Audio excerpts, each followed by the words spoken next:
Hey everybody, welcome back to Hostel Management Services weekly manager questions. This week we have Bob Dyer with Hostel Management Services. We have James Black over at Santa Barbara ITH Hostel, and we have David Teca Gonzalez in San Diego. Welcome guys to the show today. All right. So we have two big Hey, questions that we have seen a lot of at the Hostel World Conference, actually, down in Latin America. The two big questions are, how do people find quality managers and what's their process? Also, how do they find quality exchange volunteers to work in their hostels? Let's start with you, James. What would you say is a good way to find a quality manager in your hostel? well, I do think the before that is answered, you have to decide whether or not it's an on-site manager or an off-site, because I think those are two entirely different beasts. If we're talking on-site managers, which is what we operate with, I think it's very important to see if they're going to be able to really handle and cope with the living on site and working on site at the same time, because it's a very difficult dance to navigate, and you have to discipline yourself to have time off site, have hobbies off site, because it really can consume you and burn you out pretty quickly. So I think it's important from hiring an on-site manager standpoint that either they've had that type of experience before in a hostel and they were okay with it and enjoyed it and knew how to work within it, or something comparable. They worked in this, national parks, and there was a bunkhouse, or they were woofing on a farm and they stayed in a barn house. I think that's an important thing, because you could have a perfect candidate that could look great on paper and have all of the talents and skills to smash it out of the park. But then when you incorporate the fact that the person's living inside as well, they can fall apart quite quickly. Absolutely. Hey, Sean here from ITH University. Just wanted to reach out to all you hostel owners, aspiring hostel owners, and hospitality entrepreneurs. We do have an online education platform to provide you with all the essentials for business management in hospitality and hostels. What that means is we provide you with mindset classes, basic business type classes, marketing, branding, anything you can think of, even systems. If you need help with your hostel or you want to expand on your knowledge base, reach out to us at any time. Thanks. I'll see you around. Bobby Dyer, what do you think? And then do you want, okay. Well, for the managers, I think, taking your time using a tool like Indeed is a great solution. Put obviously you're posting for a position, and then, make the hiring process have steps, which I think is important, because you want to know if the you're bringing on is good at working through steps, whatever the hiring process is, versus if you just do a quick Zoom call with an applicant and hire them right away. That's very risky, because you don't really know the person very well and how they handle, situations, projects. So we like to, start out with some entry level questions, as James was mentioning. Have you been to a hostel? What is your experience? Have you lived on site at hostels? Kind of start out there, and that'll filter out a lot of people, whether they're hostel people or they're not hostel people. And then from there, we like to do a video interview where we send them a list of questions, and then they answer the questions. And that's a great tool because it helps save a lot of time.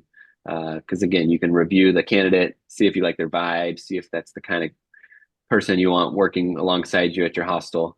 So that's a great interview tool. And then finally, we do multiple Zoom interviews with different partners and owners, managers, to make sure that everybody thinks it's a good idea, because these days people can have different personalities on Zoom than they do in real life.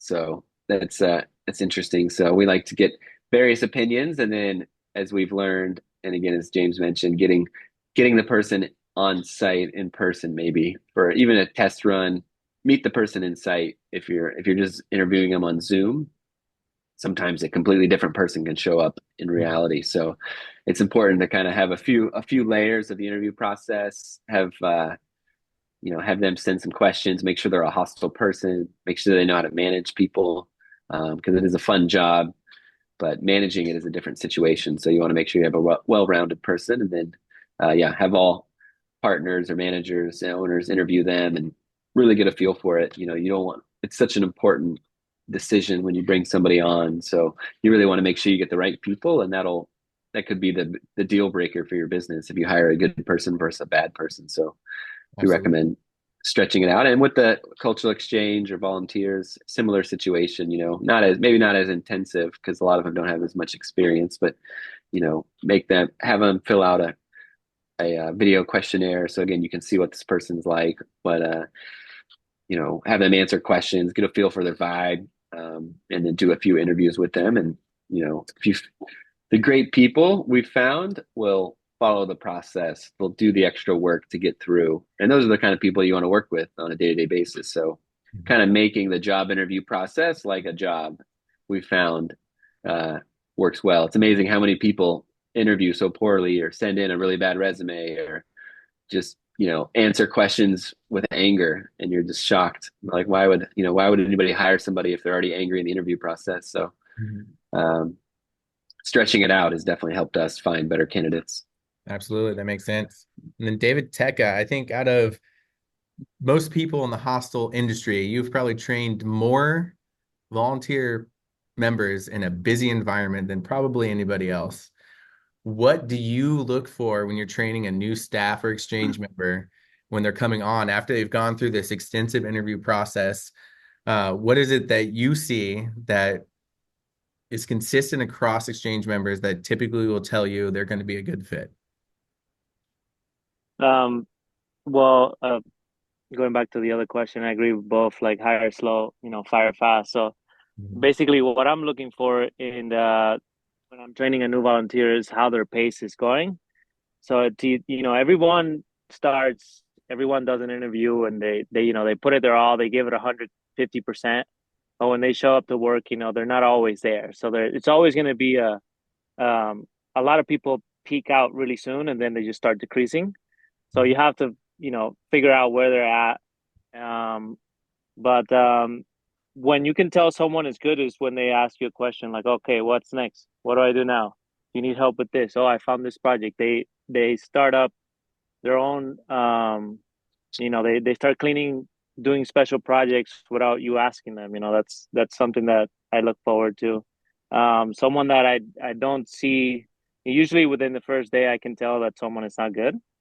Mhm. Um, just depending on their attitude towards the place. So it's a lot of energy reading that with practice you can get better at. But the rule of thumb is take your time to hire someone and don't think twice about firing someone. Well said. Well said. So to recap, James was talking about how you have on-site versus off-site managers, how it's very important to understand their background and history, that they can effectively live on site without getting immediate burnout. So understanding what the environment of a hostel is and why it's so important when hiring into an on-site manager, where Bobby extensively explained the systems and hiring processes, from the initial interviews, answering questions to follow-up interviews, likewise for the staff members as well, not just managers.